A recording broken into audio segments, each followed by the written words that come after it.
Hello, thank you very much. I'm being deathly serious about the Robot Wars offer there. Hello, my name is Matt Allinson. I'm too tall for this microphone, but luckily very loud. My name is Matt Allinson. I'm a material scientist, which is a polite way of saying I like physics, but I'm shit at maths.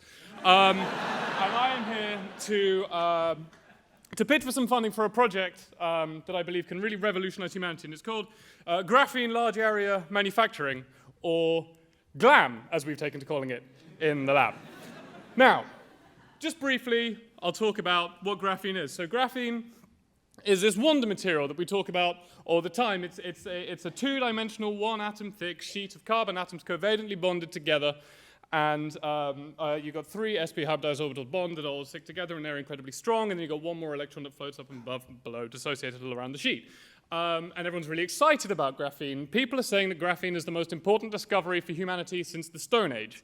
That's a bit of a dumb statement because the discovery of the Stone Age was involved climbing out of trees and picking up stones.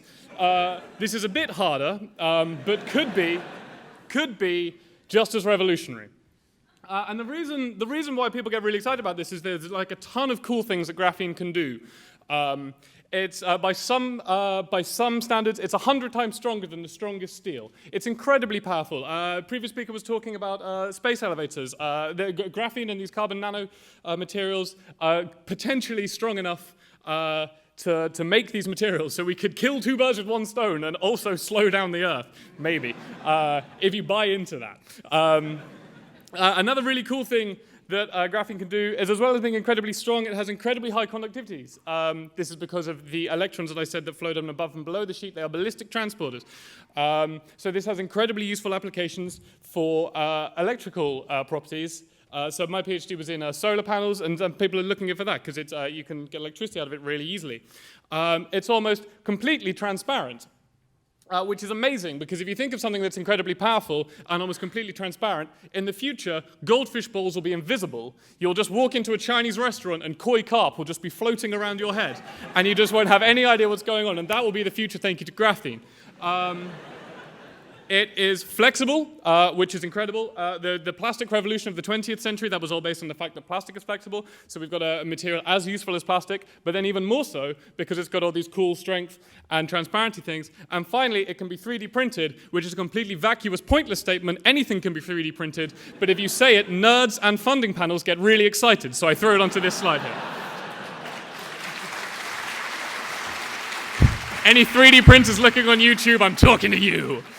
Anyhow, there's a big but with graphene, and that is the fact that this slide advancer is doing its own thing. Graphene is a material that we talk about all the time, and I really hope it doesn't trash my joke. Graphene is a material we talk and write about all the time, but we have no use for it at the moment, and that is because we have no source of graphene. We have, if you want metal, you pick up a rock, melt it, get some metal, unless you kind of work for British Steel anymore because you all just got fired. If you want plastic, you just pull oil out the ground and refine it, then you've got plastic. Maybe not for much longer, that's where we need to look at more materials. But graphene, you can't take a £5 note and go to a shop and buy £5 worth of graphene, please, because we haven't got a source. We need a source of graphene that has all the properties of graphene. It needs to have these strong properties, and it needs to have these optical properties. And I thought, the first thought I had was, well, hang on, we need something that, like graphene, we talk about a lot, but we have no use for. And that is basically the Kardashian family. Now, like your regular kind of human being on Earth, I think about the Kardashian family for like 2-3 hours a day. And I was thinking about them whilst also thinking about a source of graphene. And I thought to myself, well, actually, if you think about it, the Kardashian sisters and graphene have like more than just this kind of like that we talk about them, but we have no use for them stuff in common. So I thought I would compare the Kardashians against graphene to just prove that my theory that the reason the Kardashians are famous and written about is because they are actually also made of graphene. So the first property of graphene I thought I would interrogate would be the optical properties. So one of the optical properties of graphene is it obeys something called the nonlinear optical Kerr effect, which states that as you shine a high intensity source of light on graphene, its refractive index increases. Now, if you say its refractive index increases, it means sort of like more light bends in towards it.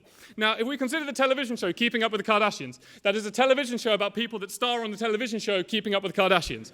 By which I mean the more light you shine on a Kardashian, the more light they sort of bend in towards themselves. What I'm trying to say here is that it appears that the Kardashians seem to follow the nonlinear optical Kerr effect. But we can move on to like other properties that the Kardashians have. So the big headline thing that people talk a lot about with graphene is this incredibly high Young's modulus. It's very strong. Now, a high Young's modulus is a property that a material has that says a material with a high Young's modulus can take a high amount of stress without showing any sign of strain. Now, if we have a look at this picture of Kim Kardashian, we can see she has a very large public persona.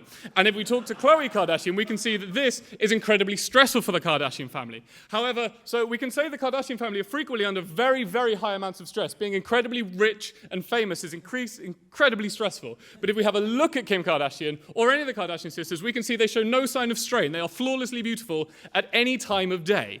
Now, I've run some rough numbers. They're in the appendix. We can say that the Kardashians have Young's moduli substantially higher than that of graphene. If you check the appendix at the back of the paper, you'll see where I'm getting these data from.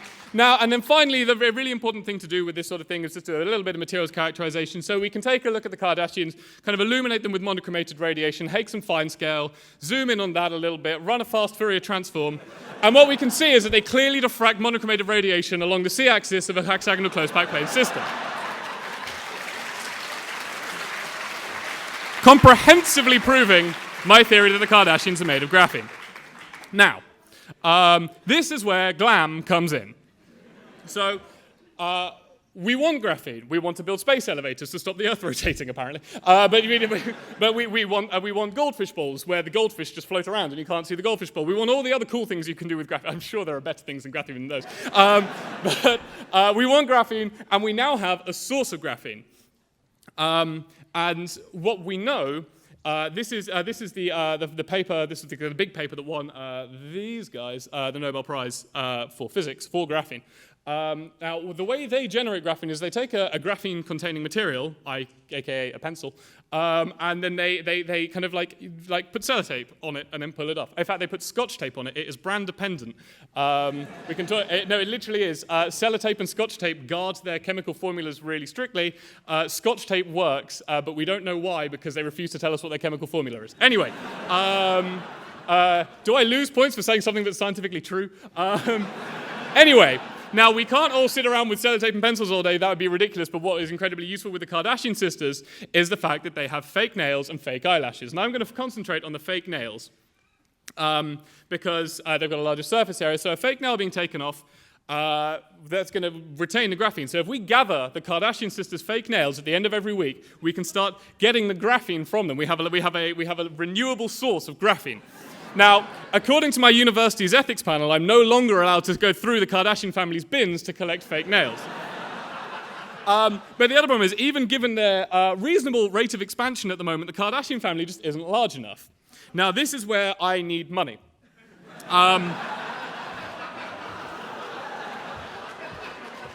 Now, those of you who've read ahead, if you're listening on headphones, there's 1.3 billion households in the world, so we could 1.3 billion Kardashian clones, I don't think it's too much to ask. If you've seen Keeping Up with the Kardashians, which I'm sure you all have, you'll realize that they are very small and do not eat much. So the impact on the planet of having a Kardashian in every house is not too major a thing to worry about. 1.3 billion Kardashian clones is, that's 13 billion nails. Each nail retains roughly 2 milligrams of graphene. If we say they're 1 centimeter square, it's 2 meg, but whatever.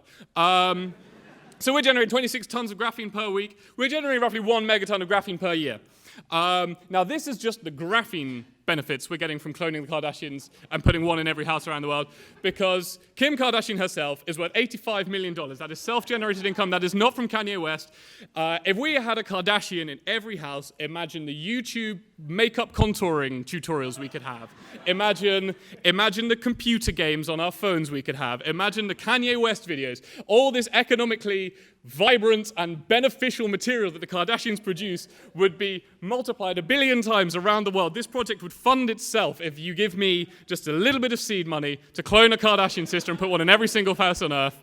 I have been Matt Allinson, and I hope you can find it in yourself to support glam. Thank you very much.